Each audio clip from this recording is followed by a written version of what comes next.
Buenas tardes para todos, bienvenidos a nuestro podcast de contratación pública en Colombia. El día de hoy nos encontramos con Miguel Camacho, director de licitadores.co, para tocar un tema muy interesante que creo que Miguel nos puede sacar de dudas, resolvernos ciertas inquietudes. Miguel, ¿cómo estás? Hola Fabián, un gusto estar nuevamente acá con ustedes. Sí, hoy vamos a tocar el tema del registro único de proponentes.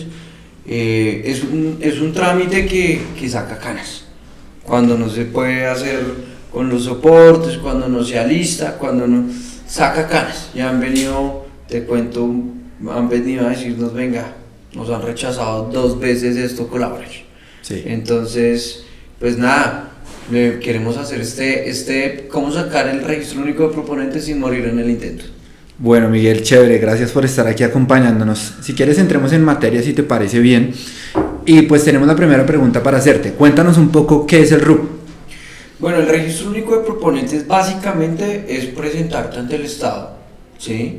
Vas a la Cámara de Comercio y le dices, señores Cámara de Comercio, yo existo, acá está mi experiencia, acá están mis estados financieros, ¿sí? Okay. ¿Para qué sirve esto? ¿Por qué lo necesitamos? Para poder participar en procesos de contratación pública diferentes a la mínima cuantía. ¿Qué traduce esto? Si tú quieres participar en procesos de contratación superiores a 120 millones de pesos, aproximadamente, sí.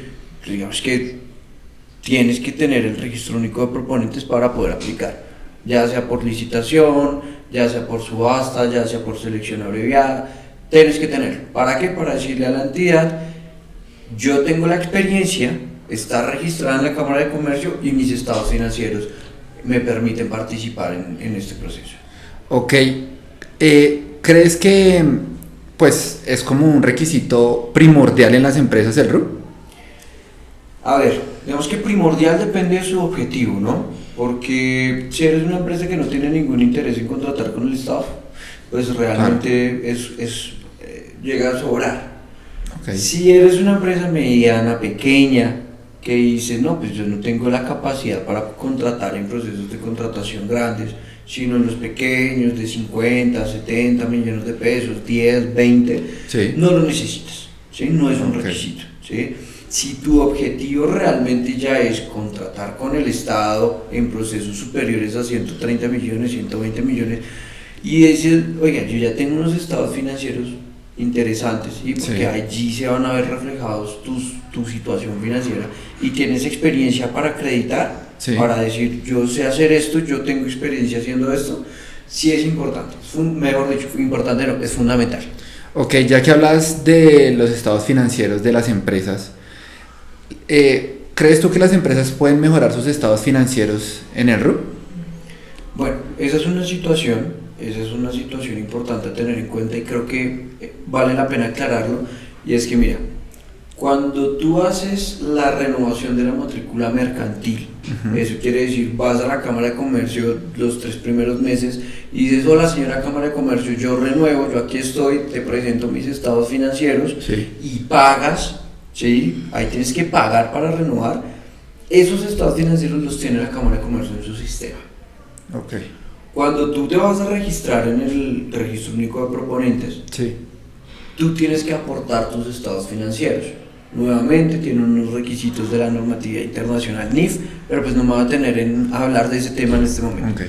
Pero tú los presentas y hemos tenido casos, te cuento, una empresa nos pasó los estados financieros para registrarlos, sí. Y cuando estaba la entidad realizando la validación nos contactaron y nos dijeron, hay una diferencia entre los documentos que ustedes pusieron para renovar la matrícula versus los que están poniendo para la inscripción.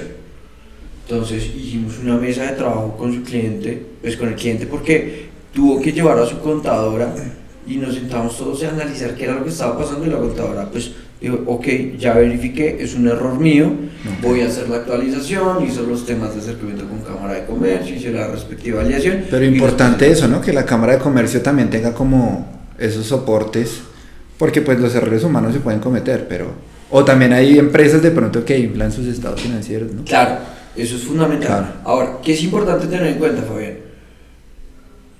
En este caso que te digo, nuevamente nos llamó la Cámara de Comercio. Sí. Y es súper curioso porque la cifra que había una diferencia de $1. Era X valor 001. Okay. Y en los estados que se presentaron registrados era 000.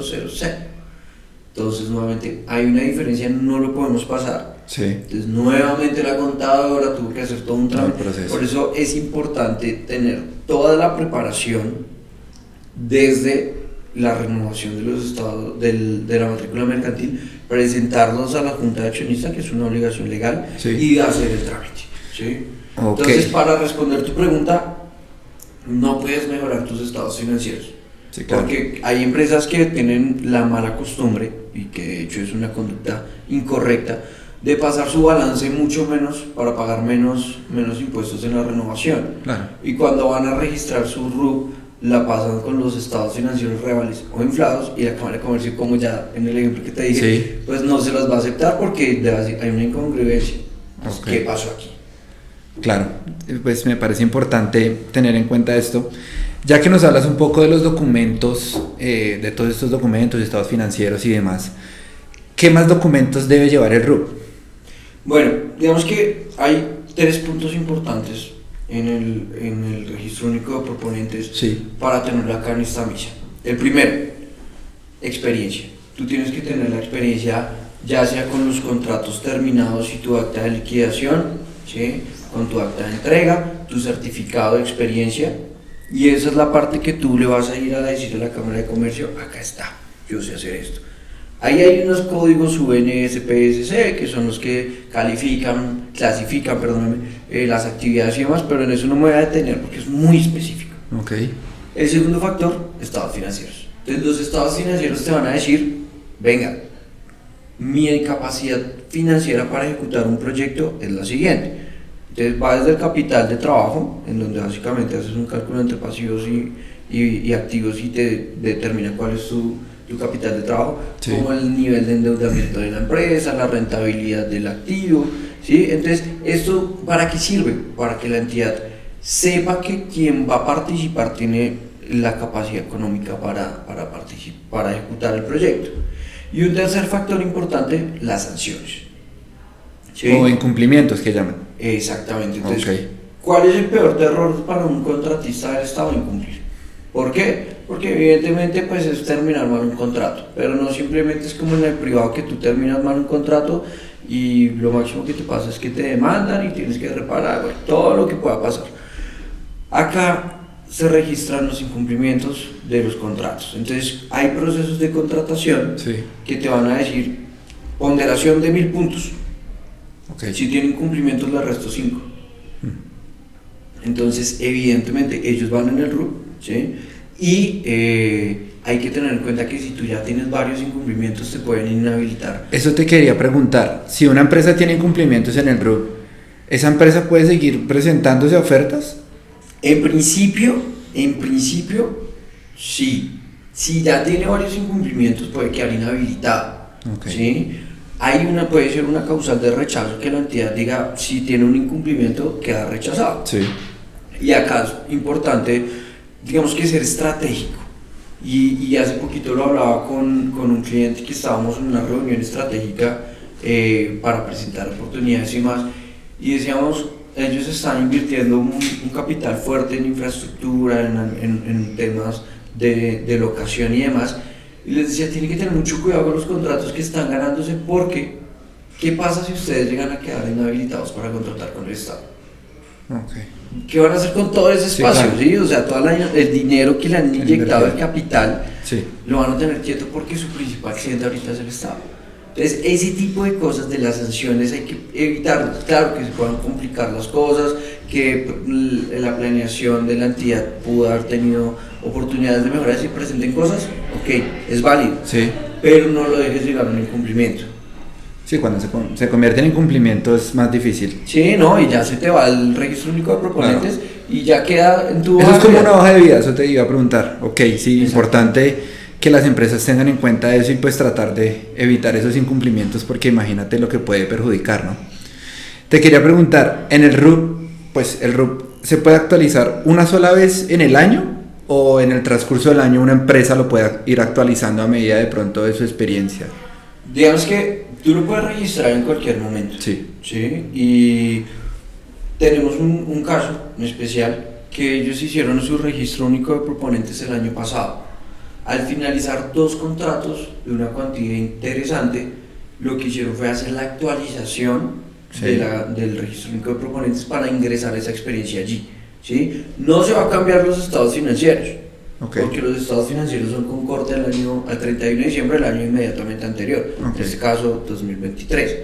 Pero sí puedes adicionar experiencia, ¿sí? Puedes hacer ajustes que te diste cuenta que te equivocaste en un código, ¿sí? Pero esto ¿para qué se hace? Básicamente porque si tú estás participando, pongamos un ejemplo, en procesos de contratación de energía solar, sí, y acabas de terminar un contrato con acta de liquidación, todo por 5.000 millones de pesos, pues el día de mañana esa experiencia es llamativa para otro proceso. Claro. Entonces tú puedes tener tu RUP actualizado, finalizar el contrato, tener tus documentos y hacer la actualización. O sea que en pocas palabras tenemos que finalizar esa experiencia, por así decirlo, o el contrato que se está ejerciendo, y al finalizar ahí sí puedo, como empresa, durante cualquier periodo del año, ir a actualizar el RUP. Sí, importante, contratos terminados, ¿no? Tiene que ser contrato terminado, ejecutado, para que se tenga como experiencia. Ok. No sé si tengas algunas recomendaciones, algunos tips acerca del registro único de proponentes que les puedas dar a las empresas para que se actualicen, para que tengan todo al día. Yo creo que, como siempre, 3 puntos importantes para la renovación o inscripción en el registro único de proponentes. Primero, factor documental. Las empresas que no han trabajado con el Estado por lo general desarrollan un proyecto y nunca o sea, una orden de servicio o una llamada y te contratan 50, 60 millones de pesos con una orden de compra y ya. Sí. Entonces, documentar muy bien la experiencia, con su certificado de experiencia, su acta de recibida satisfacción, las especificaciones técnicas y el contrato en una carpeta por cada proyecto que tú ejecutas. ¿Sí? Eso es importantísimo, la experiencia. Segundo, tus estados financieros. Una empresa que no tenga estados financieros organizados difícilmente va a poder contratar con el Estado, ¿sí? Excepto en mínimas cuantías que pues cuando tú ya quieres entrar a ligas mayores tienes que tener ese punto súper actualizado. Y el tercero, yo sí creo que es importante que la persona que haga el registro se capacite muy bien, ¿sí? Hemos tenido casos nosotros donde vamos a recibir a un cliente, hacemos la primera parte que es el estado de la técnica, y cuando analizamos el registro único de proponentes encontramos que solamente tiene un código de clasificación, ¿sí? Y cuando vamos a mirar la realidad te van a decir en la experiencia que tenga 3 contratos registrados o inscritos en el registro único de proponentes con los siguientes códigos, 4, 5 o al menos 3 de los siguientes 8.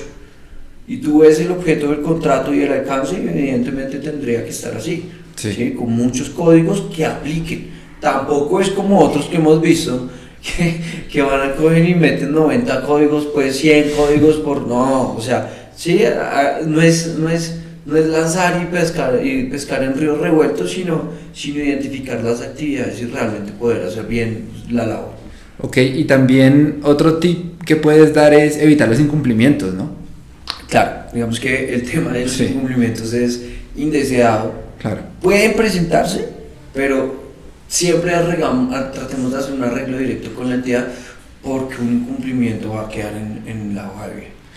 Bueno, Miguel, muchas gracias por tocar este tema con nosotros, porque yo creo que todas las personas que nos escuchan muchas veces escuchan muchas cosas del registro único de proponentes, pero pues al final no saben estos tips o esa inocencia de no saber de pronto varios documentos, lo que hace falta y todo eso. Sí, claro, igual, si ya sacaste el registro único de proponentes, invertiste ese dinero a contratar con el Estado. No es que tenerlo y archivarlo y dejar que pase el otro año para que se vence ya. A contratar, claro. A contratar con el Estado. Bueno, Miguel, gracias por acompañarnos y esperamos tenerte en una próxima ocasión con nosotros para seguir hablando de estos temas tan interesantes. No, con todo gusto. La idea es poder seguir sacando este espacio, socializar pues información interesante de contratación y vamos a tratar de evaluar otros casitos interesantes como lo hicimos hace poco. Bueno, chévere, y a todos los invitamos a que nos escuchen en nuestras redes sociales, en Spotify, los podcasts ya están ahí, en YouTube, que nos sigan en Instagram. Y bueno, nos vemos en una próxima ocasión y gracias, Miguel, que estés muy bien. Dale, Fabi, gracias. Chao.